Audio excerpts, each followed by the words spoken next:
আসসালামু আলাইকুম। আমি আজকে যে বিষয়টা নিয়ে কথা বলবো এটা প্রবাবলি এই মুহূর্তের সবচাইতে ইম্পর্টেন্ট ম্যাটার। প্রথম কথা হচ্ছে, আমি শুরু করতে চাচ্ছি হইল অ্যাবাউট ফজলু দিয়ে। যদি আপনি অফিসিয়ালি চিন্তা করেন তাহলে ফজলু কিন্তু ইউনিয়ন লিডার হিসেবে সবসময়ই বিবিধ বিষয়গুলোতে পাওয়ার খাটাইতে খাটাইতে এক্সারসাইজটাই এইরকম করে নিয়ে আসছে বহুদিন যাবৎ যে সে কোনো হিসাব দেয় না। কখনোই আমরা জানি না অ্যাকচুয়ালি কোম্পানির পক্ষ থেকে কত পারমিটেড, এটা কখনো কোম্পানিও ডিসক্লোজ করে না। যার ফলে যে বিষয়টা গত 13 বছর ধরে ঘটে আসছে সেটা হইল যে টোটাল অরিজিনাল অ্যামাউন্টটা থেকে গেছে ফজলু অ্যান্ড গং, মানে ফজলু অ্যান্ড বট এবং কোম্পানির প্রতিনিধিদের মাঝখানে। এখান থেকে যদি কয়েকশো বা হাজার কোটি টাকা সরে যেয়ে থাকে, কোনোদিনই আপনাদের কারো বলার ক্ষমতা নাই সেটা অ্যাকচুয়ালি কত ছিল বা কি ঘটেছিল। আমরা এটাকে অ্যাভয়েড করতে চাচ্ছি ফর দিস টাইম। আর এই অ্যাভয়েড করার জন্য আমাদের হাতে খুব শক্ত যুক্তি আছে। এখানে বেনিফিশিয়ারি অ্যাটলিস্ট 3800 প্লাস।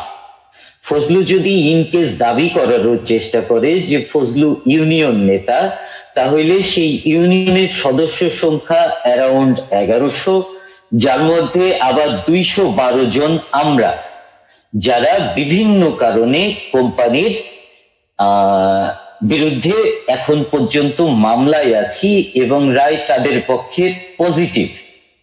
এই যে আপনাদেরকে একটা রিউমারের ধারণা দেয়া হচ্ছে যে আসলে আমরা রিজয়নিং নিয়ে কথা বলবো, এখানে ইন্ডিকেট করার চেষ্টা করা হচ্ছে ধরেন আমাকে, মোবাশ্বের ভাইকে, মানে যাদের রিজয়নিং ইস্যু আছে। আমরা কিন্তু এই 5% বাইরেও কোম্পানির সাথে আইনগতভাবে এবং কোম্পানির মোরাল ডিসকাশনে আরেকটা অংশের অংশ, এটা আশা করি আপনাদের সবার জানা আছে।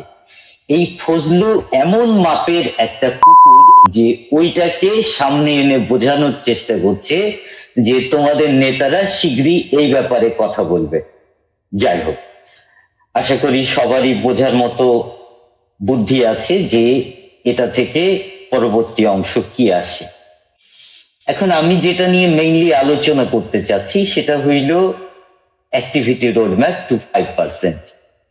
ফজলুর বিষয়টা আমি প্রথমেই উল্লেখ করে নিলাম এই কারণে যে এই মুহূর্তে এই অ্যাক্টিভিটিতে যে 4000 অ্যারাউন্ড লোক অংশ, এই 4000 লোকের একটা ক্ষুদ্র অংশ অ্যারাউন্ড 800-850 লোকের লিডার বলা যাইতে পারে ফজলুকে। তাহলে আমরা যে শ্রমিকদের পক্ষ থেকে ম্যানেজমেন্টের সাথে আলোচনায় বসবো, এখানে ফজলুকে, ফজলু তো শ্রমিকদের প্রতিনিধি না। শ্রমিকদের বড় অংশের প্রতিনিধি যারা ম্যানেজমেন্টের সাথে এই আলোচনায় অংশগ্রহণ করবে তারা, কারণ শ্রমিকদের দাবির বিষয়ে তারা কথা বলাটাই বেশি ভালো।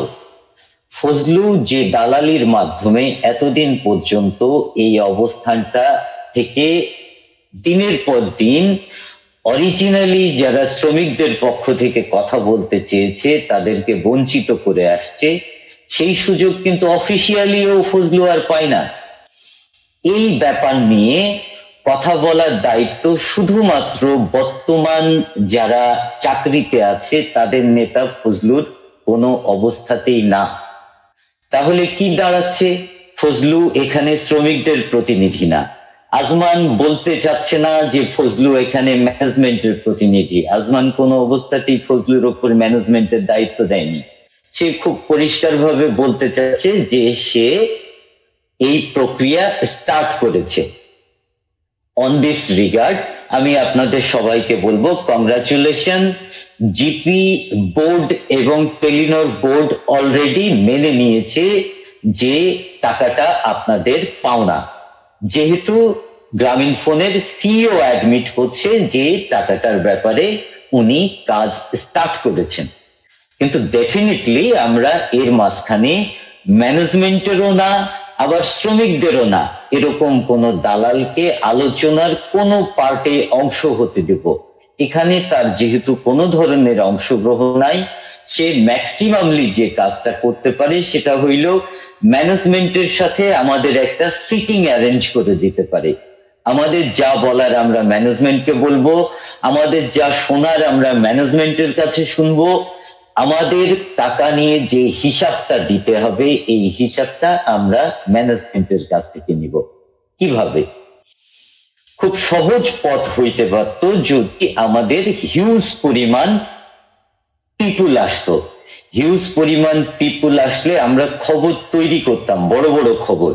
অতীতে আমরা যেমন কিছু বড় খবর তৈরি করেছি, এইরকম আরো বড় বড় কিছু খবর তৈরি করতাম, যে খবরগুলোর চাপে একটা সময় গভর্নমেন্ট চাপে বাধ্য হইতো জিপির এই ধরনের অন্যায়গুলোর বিচার কার্যক্রম শুরু করতে।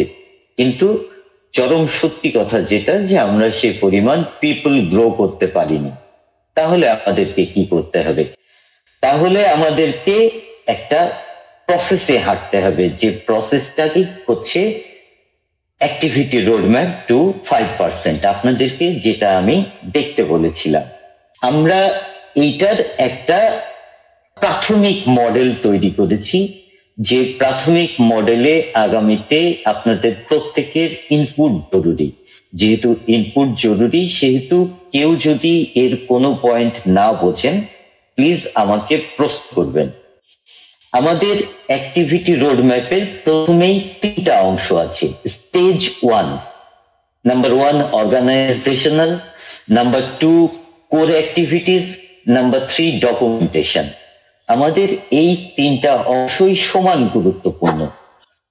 প্রথমেই আমাদের যে অংশটা আছে অর্গানাইজেশনাল, এখানে আমার মাথায় ওই মুহূর্তে 2টা পয়েন্ট আসছিল। একটা হইল মেম্বার রেজিস্ট্রেশন, আর দ্বিতীয়টা হচ্ছে volunteer group formation. Additional point গুলো এই প্রেজেন্টেশনে অ্যাড করার ব্যাপারে আমরা প্রত্যেকে ইনপুট দেব। আচ্ছা, প্রথমেই আসি মেম্বার রেজিস্ট্রেশন। মেম্বার রেজিস্ট্রেশনের জন্য আমাদের একটা স্পেশালাইজড গুগল ম্যাপ ফর্ম করা দরকার, যেখানে আমরা স্পেসিফিক কিছু প্রশ্ন রাখবো, যেই প্রশ্নগুলোতেই কনফার্ম হবে যে আমরা আগামীতে যে বিশাল কার্যক্রম গ্রহণ করতে যাচ্ছি, এই কার্যক্রমের অংশ হিসেবে অ্যাকচুয়ালি আমাদের মেম্বাররা কে কতটুকু দায়িত্ব নিতে আগ্রহী। দায়িত্ব যদি নিজ দায়িত্বে নেওয়া হয় তাহলে কিন্তু চাপিয়ে দেওয়ার বিষয়টা আসে না। এই আগামী অবস্থান অর্জন করতে হইলে আমি প্রথমেই পরিষ্কার করে রাখছি, প্রত্যেকের নিজের সক্ষমতা অনুযায়ী কিছু কিছু দায়িত্ব নিতে হবে। যে দায়িত্বগুলোকে অ্যাকুমুলেট করেই আমরা এই যে সেকেন্ড যে কাজটা দেখা যাচ্ছে, গ্রুপগুলো ফর্ম করব। গ্রুপগুলো ফর্ম করা আমাদের জন্য এই মুহূর্তে চরম জরুরি। We need volunteers. এরকম না যে প্রত্যেক ভলান্টিয়ারকে রেগুলার ফিজিক্যালি অংশগ্রহণ করতে হবে, বাট এরকম জরুরি যে প্রত্যেক ভলান্টিয়ারকে তাকে দেয়া কাজের ব্যাপারে দায়িত্বশীল আচরণ প্রমাণ করতে হবে। মনে করলে হবে না যে আরেকজন লিড না করা তক আমি কোনো কাজ করব না। সেকেন্ডারিলি আমি যাব হচ্ছে ডকুমেন্টেশনে। ডকুমেন্টেশনে আমাদের একটা গ্রুপ প্রাইমারিলি অত্যন্ত জরুরি, যারা ডেইলি কমিউনিকেশন গুলো মেনটেন করবে। Daily communication in both end আমাদের জন্য মারাত্মক জরুরি। আমাদের যে কোর অ্যাক্টিভিটিস রিলেটেড গ্রুপগুলো, এই গ্রুপগুলোকে প্রতিদিন কিছু মেইল কমিউনিকেশনে জিজ্ঞেস করা যে আমরা আপনাদেরকে ফিজিক্যালি ফর্মালি লেখার মাধ্যমে by media by pressure group regular যে নক করছি, এগুলোর সম্পর্কে আপনাদের সিদ্ধান্ত কি। আমাদের এইরকম একটা গ্রুপ প্রয়োজন যারা এই কাজটাতে আমাদেরকে রেগুলার সহায়তা করবে। দেন আসে মিডিয়া ম্যানেজমেন্ট। মিডিয়া ম্যানেজমেন্টের একটা পার্ট যেমন সাইবার ওয়ার, এইরকম মিডিয়া ম্যানেজমেন্টের আমাদের অ্যাক্টিভিটিস রিলেটেড একটা পার্ট আছে।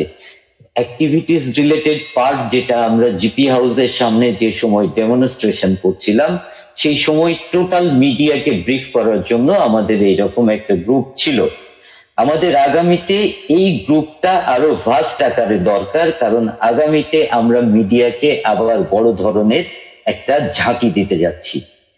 মিডিয়াকে এই যে ঝাঁকিটা দিতে যাচ্ছি, তখন মিডিয়াকে ওই আমাদের কাজ রিলেটেড যে প্রেস বিজ্ঞপ্তি এবং অন্যান্য ম্যাটেরিয়াল দিতে হবে। এই ম্যাটেরিয়াল গুলো দেওয়ার জন্য আমাদের মিডিয়া রিলেটেড বিষয়গুলো নিয়ে লেখালেখি করবে এবং মিডিয়ার সাথে খুব ঘনিষ্ঠ সম্পর্ক বজায় রাখবে, এইরকম একটা গ্রুপ অফ পিপলও অত্যন্ত জরুরি।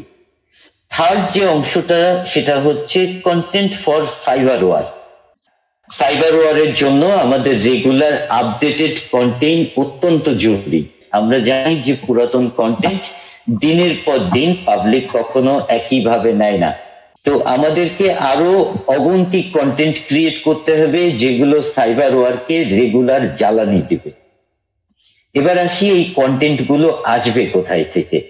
কোর অ্যাক্টিভিটিস থেকে। কোর অ্যাক্টিভিটিসে যেমন আমরা এখন পর্যন্ত অ্যাড করেছি 6টা অংশ। প্রথমে পুলিশ চেইন, তারপরে গভর্নমেন্ট চেইন, তারপরে হিউম্যান রাইট অ্যাক্টিভিস্ট, তারপর পলিটিক্যাল পার্টিজ, তারপর প্রেশার গ্রুপ, তারপরে ইউনিয়ন অ্যান্ড সিবিএ গভর্নেন্স। এই যে আমরা 6টা গ্রুপে ভাগ করে নিয়ে কোর অ্যাক্টিভিটিস করার চিন্তা করছি, এই গ্রুপগুলোর প্রত্যেকের আমাদের একটা করে লিস্ট করতে হবে। লিস্টে যেমন আমি উদাহরণ হিসেবে দিয়ে দিয়েছি যে যদি গভর্নমেন্ট চেইন ধরেন, তাহলে গভর্নমেন্ট চেইনের কয়েকজন নির্দিষ্ট উপদেষ্টাকে আমরা নক করতে আগ্রহী। হোম অ্যাফেয়ার্স, লেবার, ফাইন্যান্স, ল, টেলিকম, চিফ অ্যাডভাইজার। আপনারা যদি লক্ষ্য করে থাকেন শুরুর দিন থেকে আমাদের কথাগুলি, আমাদের লেখাগুলি, তাহলে দেখবেন যে এদের প্রত্যেককে অ্যাড্রেস করে আমাদের কিছু নির্দিষ্ট কথা আছে। যেমন লাস্ট লেখাতে আমরা ল অ্যাডভাইজারকে দেখিয়েছি যে বাংলাদেশের যে আইন প্রণেতারা বিবিধ সময়ে বিভিন্ন ধরনের আইন প্রণয়ন করেছেন, এগুলোকে মারাত্মকভাবে ভেঙেছে গ্রামীণফোন অ্যাটলিস্ট 11 বার। এসআরও কে পাত্তা দেয়নি, আইন হিসেবে প্রযুক্ত হওয়ার পরেও সেটাকে কোনো ধরনের কোনো ন্যূনতম রেসপেক্ট দেখায়নি। এতদিন পর্যন্ত সেটাকে তারা কাভার করেছে পলিটিক্যাল গভর্নমেন্টের নির্দিষ্ট কিছু লোককে টাকা দিয়ে। তো আমরা তো এখন আশা করছি যে এখন এই ধরনের লোকদের বিচার হবে, এই ধরনের প্রতিষ্ঠানগুলোর বিচার হবে। তো এই 11টা ক্ষেত্রে আইন উপদেষ্টার কি বক্তব্য, আমরা এই বক্তব্য জানতে ডেফিনিটলি আইন উপদেষ্টার কাছে যাব। এই যাওয়ার জন্য যত ধরনের কাজ করা দরকার আমরা প্রত্যেকটা কাজ করব। ঠিক তেমনি আমাদের স্বরাষ্ট্র উপদেষ্টার সাথে যোগাযোগের প্রসেস চলছে। আমাদের স্বরাষ্ট্র উপদেষ্টার জন্যও একাধিক প্রশ্ন আছে। স্বরাষ্ট্র উপদেষ্টার কাছেও আমাদের জানা দরকার যে আমরা বাংলাদেশের হাইয়েস্ট স্লটেড ট্যাক্স পেয়ার। আমরা এই হাইয়েস্ট স্লটেড ট্যাক্স পেয়ার হওয়ার মাধ্যমেই বাংলাদেশের স্বরাষ্ট্র বিভাগের কাছে সর্বোচ্চ নিরাপত্তা আশা করি। আমাদের সম্পদের, আমাদের ইজ্জতের, আমাদের রুটি রুজির এবং এভরিথিং এর কথাটা আসছে যে যৌক্তিকভাবে যখন গ্রামীণফোনের কাছে আমরা পাওনাদার, যখন পুলিশ আমাদেরকে কোনো ধরনের যুক্তি দিতে পারছে না, প্রশাসন বা স্বরাষ্ট্র অধিদপ্তর থেকে কোনো ধরনের যুক্তি দিতে পারছে না যে আমরা কোনো অন্যায় আচরণ করছি, যেখানে শ্রম সংস্কার কমিশন এবং শ্রম অধিদপ্তর থেকে পরিষ্কার আইন আছে, পরিষ্কারভাবে বলা হয়েছে যে শুধুমাত্র পাওনা চাওয়ার অপরাধে কোনো শ্রমিকের বিরুদ্ধে কোনো প্রকার আইনগত পদক্ষেপ নেওয়া যাবে না। সেখানে স্বরাষ্ট্র উপদেষ্টা যে আচরণ এখন পর্যন্ত করে যাচ্ছে, তার ডিপার্টমেন্ট করে যাচ্ছে, তার কারণ কি আমাদেরকে ব্যাখ্যা করতে হবে। আমরা প্রশ্নগুলো মিডিয়াতে থ্রো করব, অ্যান্সার গুলো আমরা স্বরাষ্ট্র উপদেষ্টাকে মিডিয়াতে দিতে আহ্বান জানাবো। কথা তাদেরকে বলতে হবে, না বলা পর্যন্ত আমরা কোনো অবস্থাতেই যাব না। ঠিক তেমনি আমাদের অর্থ উপদেষ্টার কাছে প্রশ্ন আছে যে আমাদেরকে এই টাকাটা দেয়া হইলে বহুভাবে এদেশ উপকৃত হইতে পারে। আপনারা প্রত্যেকে ইনপুট দিতে পারবেন এ ব্যাপারে আমি জানি। তো এতভাবে দেশ উপকৃত হবে, সরকার উপকৃত হবে জানার পরে উনি কেন এই বিষয়ে পদক্ষেপ নিচ্ছেন না?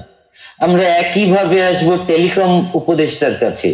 তার কাছেও আমাদের জানার আছে যে বাংলাদেশের টেলিকম খাতে যে ভয়াবহ দুর্নীতিটা এখন পর্যন্ত হয়ে আসছে, এটা সারা পৃথিবীর টেলিকম খাতকে কাঁপিয়ে দিতে পারে। সারা পৃথিবীর টেলিকম খাতে সুশাসন প্রতিষ্ঠার একটা উদাহরণ হইতে পারে, সেই সাথে উদাহরণ হয়ে যেতে পারেন উনি। তারপরেও আজ পর্যন্ত উনি এই বিষয়ে নীরব কেন? আমরা চিফ অ্যাডভাইজারের কাছেও যাব। যে কাজটা এই যে একটু আগে গ্রামীণ টেলিকমের মামলা নিয়ে কথা হচ্ছিল, যে কাজটা তাকে করতে বাধ্য করেছে আওয়ামী লীগ সরকার, যে কাজটা অত্যন্ত ভদ্রতার সাথে করে ফেলা উচিত ছিল গ্রামীণ ফোন ম্যানেজমেন্টের, যে কাজটার মাধ্যমে কয়েক প্রক্রিয়ায় উপকৃত হতে পারত বাংলাদেশের অর্থনীতি, বাংলাদেশের জনগণ, বাংলাদেশের আইন, উদাহরণ হতে পারত বাংলাদেশ সারা পৃথিবীর শ্রম জগতে, সেই কাজটাতে উনি কেন মাথা গলাচ্ছেন না? কেন উনাকে মালিক সাজিয়ে পালিয়ে যাওয়ার চেষ্টা করছে টেলিনর? এখানে উনার স্বার্থ কি? যদি স্বার্থ না থাকে সেটা এক মুহূর্তে প্রমাণ করে উনি সারা দেশের উপকার করতে পারেন এবং সারা দেশের সমস্ত লোকের দোয়া কুড়াইতে পারেন। উনাকে জাস্ট একটু পরিষ্কার করতে হবে যে আমি এক সময় দিয়ে দিয়েছি, এবার তোমরা পরিষ্কার হিসাব করে দিয়ে দাও। আমি বলবো না যে গ্রামীণ ফোনকে এইরকম অবস্থায় নিয়ে যেতে হবে যে ওদের ব্যবসা বন্ধ হয়ে যায়। আমি কোনোদিনই 7,200 কোটি টাকা চাওয়ার মতো কাজ করার পক্ষপাতী না। It's up to you. But আমরা জানি গ্রামীণ ফোনের দাম কত, সেই দামটাকে মাথায় রেখে আমরা ডেফিনেটলি এরকম একটা দাবি করতে পারি যে আগামীতে গ্রামীণ ফোনও থাকবে, আমরাও অত্যন্ত সম্মানের সাথে আমাদের অবস্থানে বাংলাদেশে আমরা আগেও যে 1% ইম্পর্টেন্ট জনগোষ্ঠীর মধ্যে ছিলাম, সেই জায়গাতে সম্মানের সাথে থেকে আমাদের বাদবাকি জীবনটা পার করে যেতে পারবো।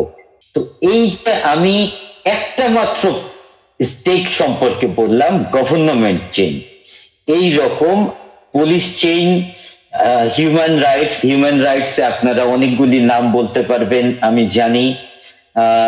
তারপরে আসে হইল পলিটিক্যাল পার্টিস।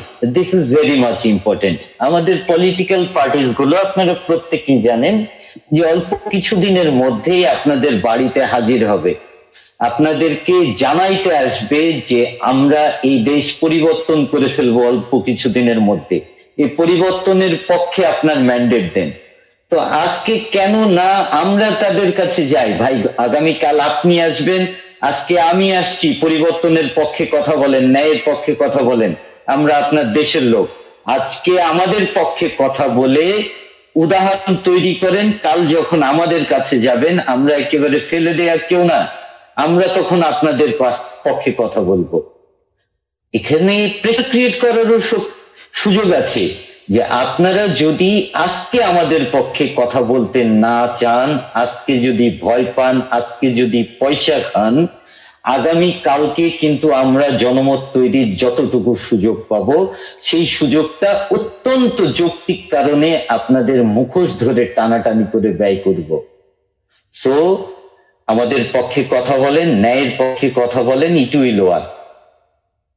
এখন আসি হচ্ছে এই রকম আরো যে গ্রুপগুলো আছে, যেমন ধরেন প্রেশার গ্রুপের কিছু উদাহরণ যদি বলেন, প্রথমেই আমি বলবো ইউরোপিয়ান ইউনিয়ন, জায়গা, এরা বাংলাদেশকে হিউজ পরিমাণ সহায়তা করে এবং এর মাধ্যমে ইউনূস সাহেব সহ বাংলাদেশের প্রত্যেকটা সেক্টরে প্রেশার ক্রিয়েট করার ক্ষমতা এরা রাখে এই গ্রুপগুলো প্রায়ই বলার চেষ্টা করে যে এরা হিউম্যানিটি এবং ন্যায়ের পক্ষে।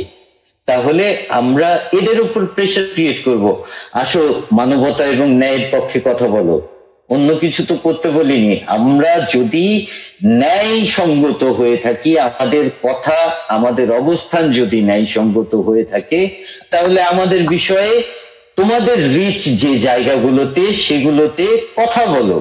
কথা বলার জন্য বিশেষ কিছু যাবে না, কিন্তু উপকৃত হবে এক সমাজের একটা বিশাল অংশ যারা দুর্নীতির বিরুদ্ধে অত্যন্ত দুর্বল হয়েও আওয়াজ উঠাচ্ছে, শক্তি পাবে তারা। সো আমার তো মনে হয় দে উইল কাম। আচ্ছা, এইভাবে এই যে যে গ্রুপগুলিও, আচ্ছা শেষটাও আমি একটু ব্যাখ্যা করতে চাই যারা ইয়েতে ছিলেন না, সেটা হইল ইউনিয়ন অ্যান্ড সিবিএ গভর্নেন্স। আমি একটা উদাহরণ দিতে পারি, বাংলাদেশ শ্রম সংস্কার কমিশন, এইরকম আরো কিছু কমিশন আছে যারা সিবিএ নিয়ে কাজ করে। এগুলোকেও আমাদের ডেফিনেটলি নক করা জরুরি, কারণ ফজলুর ক্ষমতা শেষ করার জন্য এগুলো খুবই ইম্পর্টেন্ট। একটা লোক একটা দলীয় পরিচয় গ্রহণ করে আমাদের সিবিএ কে এই শ্রমিক লীগের একটা অংশ ঘোষণা করে সে সময়ের শ্রমিক লীগ সভাপতিকে যখন তখন মিটিং এ প্রধান অতিথি হিসেবে নিয়ে এসে 13 বছর নির্বাচন আটকিয়ে রেখে ইউনিয়নের সভাপতি পদ, যা এমনকি তখনও তার ছিল না, অ্যাক্টিং সভাপতি হিসেবে থেকে যায়। কিভাবে?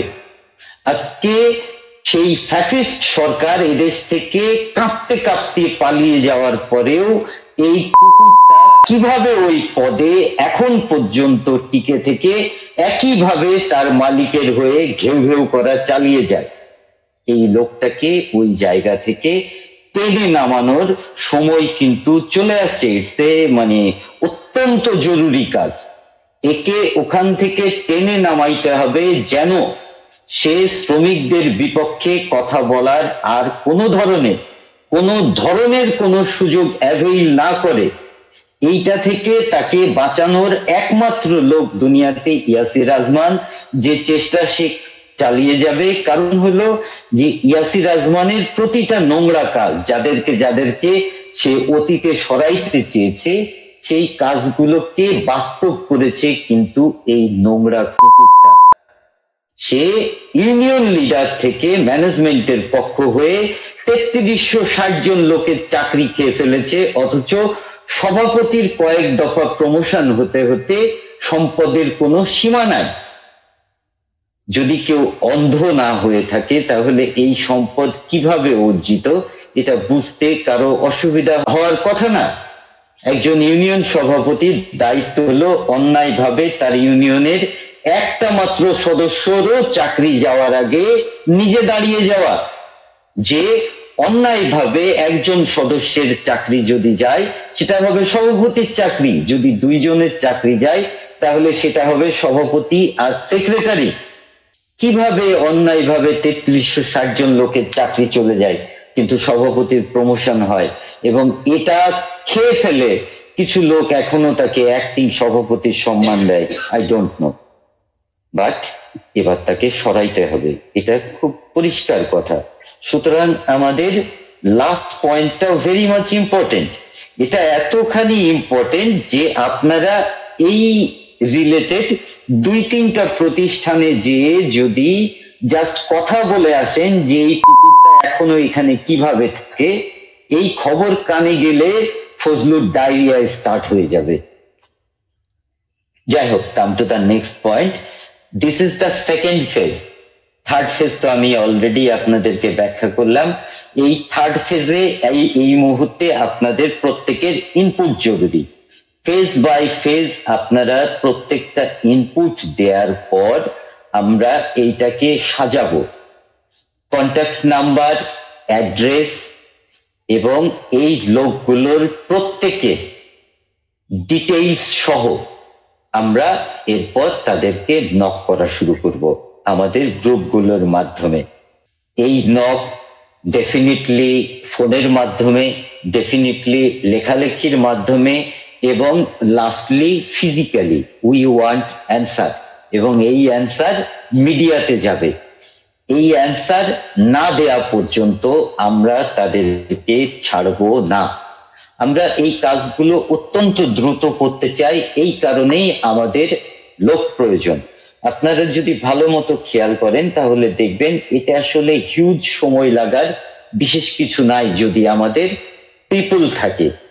এই কাজগুলো কমপ্লিট করে এসে আমরা আমাদের 5% নিয়ে জিপি হাউসের সামনে ফাইনাল ডেমনস্ট্রেশনে দাঁড়াবো।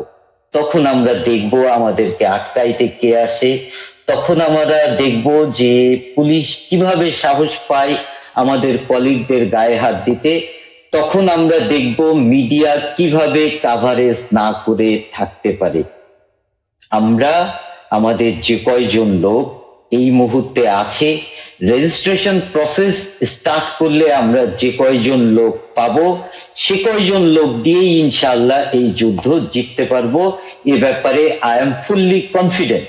সেই সাথে এটাও কনফিডেন্ট যে আমরা ফর্মটা সেইভাবে রেডি করে যদি রেজিস্ট্রেশন প্রসেসটা স্টার্ট করতে পারি তাহলে খুব রিসেন্ট আমরা জিপি কে এই ধরনের একটা পরিষ্কার মেসেজ দিতে পারবো যে ভাই এই 700, এই 500, এই 1000 এই লোকগুলি মন থেকে বিলিভ করে টাকাটা তাদের ন্যায্য পাওনা, সুতরাং তাদেরকে তোমাদের অ্যাটলিস্ট 10 কোটি টাকা বা 15 কোটি টাকা যেটা তারা বিলিভ করে ওইটাই দিতে হবে, কোন রকম কোনো খাতির নাই। তাদেরকে এই টাকাটা দেওয়ার পর যারা বিশ্বাস করে না বা যারা মনে করে যে বাড়িতে বসে থেকে আর সবাই পাইলে আমিও পাবো, তাদেরকে দিবা কি দিবা না it's up to you, it's up to you mister Rajman. আপনি যদি মনে করেন যে তাদের দাবি করার মতো জোরও যেহেতু নাই তাদেরকে না দিলেও চলবে, ইটস আপ টু ইউ। আপনি যদি মনে করেন যে তাদেরকে সহ দিয়ে আপনি এতদিনই করা সমস্ত পাপ কিছুটা হইলেও কমাবেন, ইটস আপ টু ইউ। আপনার বোর্ড যদি তাদেরকে দেয় আমরা মনে করব আমাদের আন্দোলন 100% সফল হয়েছে। আপনার বোর্ড যদি তাদেরকে না দেয় আমরা মনে করব 99 এর পরে 1% গ্যাপ থেকে গেছে, যে 1% হয়তো আমার পারা উচিত ছিল কিন্তু আমার না পারার কারণ এই লোকগুলো যাদেরকে আমি এত সহজভাবে বারবার তাদের পাওনা পরিষ্কারভাবে কোর্টের কাগজপত্র থেকে শুরু করে মানবিক যুক্তি পর্যন্ত দিয়ে বুঝিয়েছি কিন্তু তারা আসেনি। আমার পক্ষে এর বেশি সম্ভব না, আমি এর বেশি তাদের পা ধরতে আগ্রহী না। তারা যদি এর পরেও মনে করে এর অংশ হওয়া তাদের উচিত না তাহলে ডেফিনেটলি তাদের জন্য 20 লাখ বিরাট উপহার। সুতরাং আপনি যদি তাদেরকে সেই 20 লাখ দিয়ে মিটাইতে পারেন ইটস আপ টু ইউ। জিপির ইতিহাস আছে, জিপি অতীতে বহুবার এই কাজ করেছে, কিছু লোককে হিউজ দিয়েছে, কিছু লোককে টোটালি দেয়নি। জিপি যদি আবারও সেই কাজ করতে পারে we have no problem. But আমাদের লোক যারা যারা বিলিভ করে, যারা এই যে রোড ম্যাপ দেয়া হলো এই রোড ম্যাপের কঠিন পথটা পার হয়ে যে ওই দিন জিপি হাউসে দাঁড়াইতে আগ্রহী, তাদের ব্যাপারে আমরা কোনো বাজে বক্তব্য মেনে নেব না। তাদেরকে ডেফিনেটলি এরকম একটা অ্যামাউন্ট দিতে হবে যে আগামীকাল যেন বৃদ্ধ বয়সে তাদেরকে আবার যে চাকরি খুঁজতে না হয়, তারা যেন সম্মানের সাথে ওই যে বলেছি অতীতে যা তারা ছিল এই দেশের 1% এলিট জনগোষ্ঠীর মধ্যে সম্মানের সাথে ওইখানে থেকে তারা যেন তাদের শেষ জীবনটা কাটাইতে পারে সেই ব্যবস্থা গ্রামীণ ফোনকে করতে হবে। সেই ব্যবস্থা করার জন্যই ওনারশিপ নিয়ে 17 বছরের পরিশ্রম দিয়ে গ্রামীণ ফোনকে বাংলাদেশের 1 নম্বর টেলিকম কোম্পানিতে পরিণত করেছি, বাংলাদেশের 1 নম্বর প্রফিট আয়কারী কোম্পানিতে পরিণত করেছি, বাংলাদেশের 1 নম্বর ট্যাক্স পেয়ারে পরিণত করেছি, পৃথিবীর সর্বোচ্চ গ্রোথ সম্পন্ন টেলিকম ইন্ডাস্ট্রিতে পরিণত করেছি। এটা আমরা করেছি, এটা আজমান করেনি। আজকে আজমান এসে এর ক্রেডিট নিয়ে আমাদেরকে আমাদের কোম্পানি ছাড়া করা আমরা কোনো অবস্থায় মেনে নেব না, এবং এই মেনে না নেওয়াকে আমরা এই বাংলাদেশের প্রত্যেকটা মাতব্বরের কাছে নিয়ে যাব। দুইটা প্রফিট আছে এখান থেকে। এক, সেই মাতব্বররা হয় আমাদেরকে সহায়তা করবে, আর দুই, যদি এর পরেও আজমানের শখ হয় যে সে সবাইকে কিনবে, তাহলে তাকে যেন এই পরিমাণ লোককে কিনতে হয় যেন ওই পরিমাণটা আমাদেরকে যে টাকা দিতে হবে ওই টাকার কাছাকাছি চলে যায়। আমরা দেখতে চাই আজমান কত লোককে কিনতে পারে, আমরা দেখতে চাই যে কত লোককে কেনার পর আজমানের মনে হয় যে এবার মানুষ হই। আমরা ডেফিনেটলি কোনো আগাছা ছিলাম না যে যাদেরকে এই রকম অপমানজনক ভাবে তাদের পাওনা বঞ্চিত করা যায়। আমরা আইন জানি, আমরা দীর্ঘ সময় ফ্যাসিস্ট সরকারের চাপের কারণে এসে দাঁড়াইতে পারিনি, বাট উই উইল ডু ইট, এবং আমরা গুছিয়ে আসব। এখন এইখানে একটা পয়েন্ট আছে যে পয়েন্টটাতে আমাদের বিপুল পরিমাণ অংশগ্রহণ জরুরি হবে। সেটা হচ্ছে মূল কাজটা আমরা এই যে বললাম 100 ভলান্টিয়ার করতে পারবো, বাট এই স্পেশাল লোকগুলোকে যে মুহূর্তে আমরা রিচ করব ওই মুহূর্তে কিন্তু আমাদের মাসল দেখানোর প্রয়োজন হবে। ওই দিনগুলোতে আমরা কিন্তু যে ডেমনস্ট্রেশন জিপি হাউসে করতাম, সেম কাইন্ড অফ ডেমনস্ট্রেশন এই উপদেষ্টাদের বা এই পলিটিক্যাল লিডারদের অফিসের বাইরে প্রয়োজন হবে। শুধুমাত্র ওই পয়েন্টগুলোতে আমরা সারা বাংলাদেশ থেকে আমাদের ফেলো যোদ্ধাদের ডেকে পাঠাবো। ওই সময়গুলোতে আপনাদের স্বতঃস্ফূর্ত উপস্থিতি আমাদের জন্য অত্যন্ত জরুরি হবে। আমি এবার আপনাদের হাতে পুরো ব্যাপারটা ছেড়ে দিতে চাচ্ছি। এই ব্যাপারটাতে আপনাদের প্রত্যেকের ইনপুট লাগবে, সেই সাথে যদি কোনো প্রশ্ন থাকে যা আমার উত্তর দিতে হবে, I will do it. Thank you.